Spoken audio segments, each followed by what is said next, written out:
बोलने का। जनरल साहब, आप हमारे साथ प्रोग्राम में मौजूद हैं। आपसे मौलाना फजल रहमान के हवाले से पूछते हैं कि मौलाना साहब तो कभी भी ताकतवर हलकों के बारे में, एस्टेब्लिशमेंट के बारे में, कौमी सलामती के इदारों के खिलाफ इस किस्म का सख्त रवैया, सख्त लहजा कभी अख्तियार नहीं करते थे। लेकिन क्या वजह है कि मौलाना फजल रहमान जो आपका एक बड़ा मतलब ताकतवर हलकों का मोहरा होते थे, आजकल वो भी बड़ी सख्त जो है वो जबान इस्तेमाल कर रहे हैं, आर्मी चीफ को टारगेट कर रहे हैं, फौज को टारगेट कर रहे हैं, कोर कमांडर पेशावर को टारगेट कर रहे हैं। तो इसकी क्या वजह है? एकदम पलटी जो मारी है मौलाना फजल रहमान साहब ने, इसकी क्या वजह है? देखिए, मैं दो चीजें देखता हूं। पहले इलेक्शन से ये मसला हुआ और फौज को तो वापस रिएक्ट करना चाहिए था, कहना चाहिए था कि जनाब हम खुद तो नहीं आए थे इलेक्शन कराने के लिए, ये तो इलेक्शन कमीशन ने बुलाया, अगर आपको इतराज था उस वक्त आप इतराज करते, इलेक्शन कमीशन को कहते कि ना करा। लेकिन उसका उस वक्त नहीं कहा। नतीजा बाद में ये निकला है कि मौलाना असेंबली से बाहर रह गए, तो वो पहले दिन से इस सिस्टम को तोड़ना चाहते। अब ये कि मछली जब पानी से बाहर रह जाए तो आप उसका हाल देखिए, आपको पता है। आप बड़ा ये मशहूर है जुमला, माहिए बेआब। तो मौलाना की हालत है माहिए बेआब वाली। सो ये तड़प रहे थे, कभी फौज पे इल्जाम, कभी कुछ कभी कुछ, कभी ये नालायक हैं जी, कभी ये बुरे हैं। और in any case Imran Khan के साथ उनकी जाती दुश्मनी थी। इमरान खान बड़ी दफा उनको मौलाना डीजल और पता नहीं क्या क्या कहता था। ये चीजें तो इनकी चलती थी, लेकिन वो फौज को भी मुर्द इल्जाम ठहराने शुरू हो गए, क्योंकि उन्होंने कभी भी किसी भी इनमें से कोई किसी के अंदर इतनी इखलाकी जुर्रत नहीं है कि जब इलेक्शन हारे तो अपने अंदर झांकें कि हम क्यों हारे, हमने क्या अवाम के लिए कुछ किया था जो अवाम हमें वोट देते। वो नहीं कभी करेंगे। इनका एक ही होता है कि किसी के ऊपर इल्जाम डालना। ये सारे जितने भी इलेक्शन आज दिन तक हुए हैं, आप उनकी तारीख निकाल के देखें। तो एक तो ये चीज। दूसरा ये है कि ये जो बिखरे हुए अभी बोल रहे हैं, उस पर मुझे लगता है कि इनके ऊपर हाथ सही पड़ा था। नैब ने जो केस उठाया वो केस दुरुस्त था, क्योंकि वरना ये होता है कि आप कहते हैं कि जी आप झूठ कह रहे हैं, मेरे पास तो ये चीजें हैं नहीं, मैं तो रखता ही नहीं है, ये मेरे सबूत हैं। लेकिन अगर आपके पास है कुछ नहीं तो फिर आप धमकी और इस तरह का कोई और रास्ता इख्तियार करते हैं। शरीफाना रास्ता तो नहीं आप इख्तियार करें। जो कानून की हुक्मरानी वाला रास्ता है वो तो यही है कि कानून आपसे पूछे, रियासत हक रखती है मुझसे, आपसे, सबसे पूछ सकती है, और जब पूछे तो आप उसको जाके मुतमईन करें। लेकिन यहां लगता यह है कि मौलाना को हाथ दुरुस्त पड़ा था। मौलाना को ये एहसास था कि मैंने बिफरा हुआ अगर इस तरह का को किया तो शायद रियासत पीछे हट जाए, लेकिन अगर उसके अलावा कुछ हुआ तो मैं पकड़ा जाऊंगा, वो सारा कुछ निकल आएगा तो फिर मेरी सियासत खत्म हो जाएगी।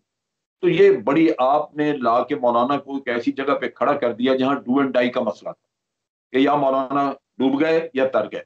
तो उन्होंने तो अपने लिए ये रास्ता। जनरल साहब, आपकी बात काट रहा हूँ, माजरत चाहता हूँ। ये बताएं कि फिर ये मौलाना साहब को जो नोटिस जारी किया गया, उसकी खबरें चलती रही कि तलब कर लिया गया। अब ये खबरें आ रही हैं कि नहीं तलब किया गया। और जो इस किस्म के बयानात हैं कौमी सलामती के इदारों के खिलाफ, और जो टारगेट किया जा रहा है फौज के सरबराह को, इसको आप किस नजर से देखते हैं? क्या इसका किसी जगह पर कोई नोटिस लिया जा रहा है? कोई इस पर कार्रवाई होगी या इसको ऐसे ही जाने दिया जाएगा? मेरा ख्याल है कि इसके लिए नोटिस ने, इसके लिए इनको सोच समझ के प्लानिंग करके करना चाहिए। देखिए, बहुत बड़ी बात है। ये किसी को भी मुल्क में ये इजाजत नहीं दी जा सकती। कल को मौलाना की अपनी हुकूमत हो और अगर कोई ये कहे कि जनाब हम मौलाना आपकी ईंट से ईंट बजा देंगे, और वो एक प्राइवेट आर्मी लेके आ जाए, तो क्या आप उस चीज को तस्लीम करेंगे? ये रियासत तो नहीं तस्लीम करती।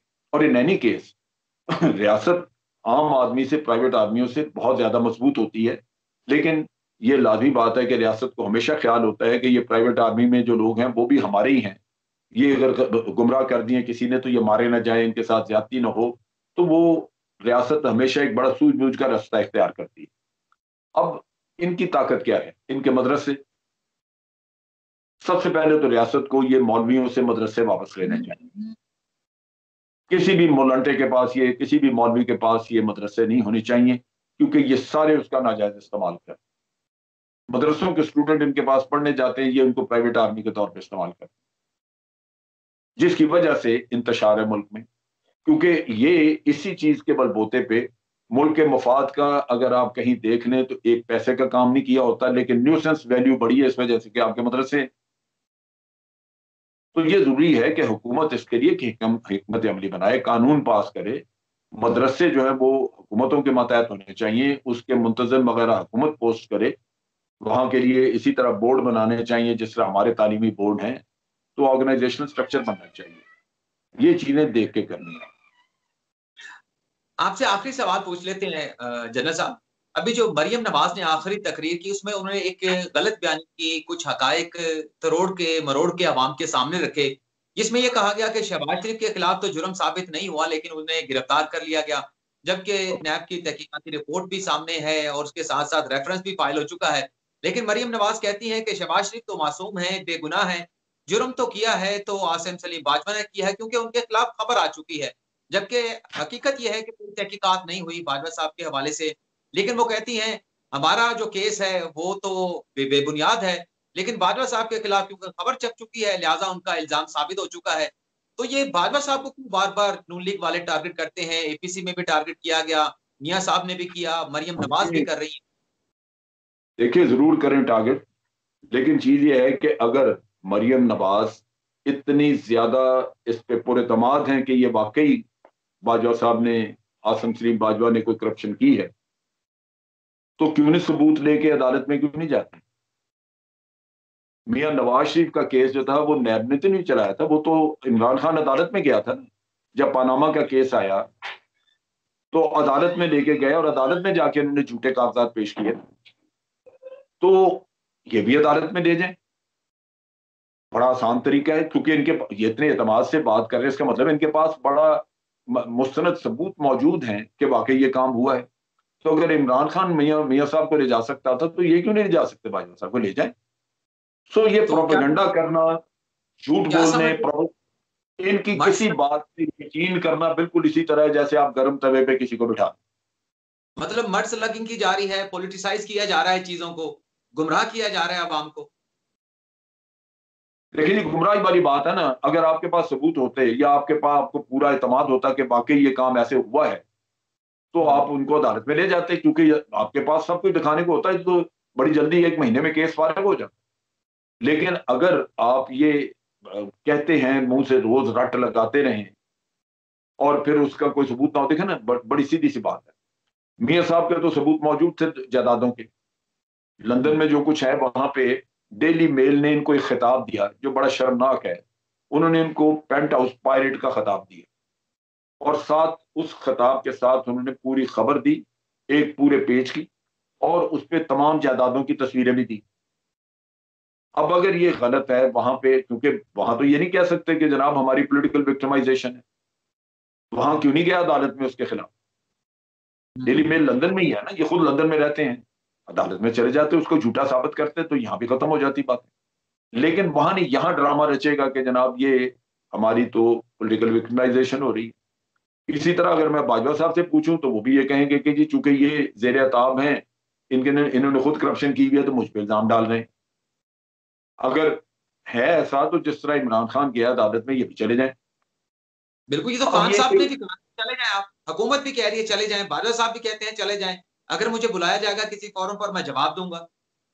بالکل، میں تو وہ یہ کہہ رہا ہوں کہ دیکھیں نا، میں خود بیٹھ کے عاصم سلیم باجوہ کی صفائی پیش نہیں کر رہا، نہ میں کر سکتا ہوں، کیونکہ مجھے نہ میرے پاس کاغذات ہیں، نہ مجھے پتہ ہے کہ کیا ہوا، لیکن میں تو ایک اصولی بات کر رہا ہوں۔ مجھے میاں صاحب کے بھی پاناما والے کاغذات میں نے نہیں دیکھے ہوئے تھے، میرے پاس نہیں تھے، لیکن عمران خان عدالت میں گیا نا، اس نے پٹیشن دائر کی، آپ بھی کر دیں، آپ کے پاس ایک رستہ موجود ہے اور ایک نظیر موجود ہے، ایک مثال موجود ہے، آپ کیوں نہیں کرتے؟ تو سر آپ چلیں، آخری سوال تو میرا ہو چکا ہے، جاتے جاتے یہ بتا دیں کہ کیا یہ سلسلہ اب اسی طرح سے چلتا رہے گا؟ قومی سلامتی کے اداروں کو، ریاستی اداروں کو ٹارگٹ کیا جاتا رہے گا اور کوئی ایکشن نہیں ہوگا کہ بس اسی طرح سے یہ معاملات چلتے رہیں گے؟ دیکھیے، چلتے رہیں گے یا نہیں، میں حکومت میں تو نہیں، نہ ہی میرا کسی سے رابطہ رہتا ہے، لیکن تبصرے کے طور پہ اگر میں یہ کہوں تو یہ اس طرح چلتے رہنے نہیں چاہیے، حکومت کو اس کا حل نکالنا چاہیے۔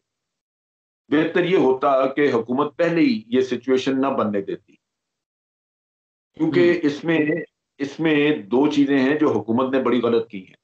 ایک تو یہ کہ ان کے وزراء روز دکان لگا کے بیٹھ جاتے ہیں، اور جہاں پہلے ہی ایک ماحول ناراضگی کا ہے، ایک انتشار کا ماحول ہے، वहां आप अगर इल्जाम तराशियां कि जी इनको पक्का बस परसों पकड़ा जाएगा, इनके अभी सबूत बिल्कुल पक्के हैं, ये है वो है, तो आप माहौल को मजीद खराब कर रहे हैं। फिर अगर एहतसाब चलना है तो चलता रहे उधर, आप सबूत देते हैं तो उधर नैब को मुहैया करते रहें, आपको तकरीरें करने की क्या जरूरत है भाई। तो ये बिल्कुल। एक तो ये। दूसरी बात ये है कि इमरान खान साहब को अपनी अना जो है वो थोड़ी कम करनी चाहिए थी, क्योंकि किसी भी शख्स की अना अपनी मुल्क के मफादात से ऊंची नहीं हो। मुल्क का मफाद ये है कि आपकी ऑपोजिशन जो है वो सिस्टम का हिस्सा है। आप ये बिल्कुल। नहीं कर सकते, आप ये नहीं कर सकते कि आप हुकूमत चलाएं और आप ऑपोजिशन को कहें कि मैं जानता ही नहीं कि तुम कौन हो। तो एक वर्किंग रिलेशनशिप आपने डेवलप करनी होती है, ताकि हुकूमत का, सरकार का, पाकिस्तान के अवाम का काम चलता रहे, लेजिस्लेशन होती रहे। बाकी कानूनी मसले हैं, मुकदमे हैं, तहकीकात हैं, नैब ने वो चलती रहें।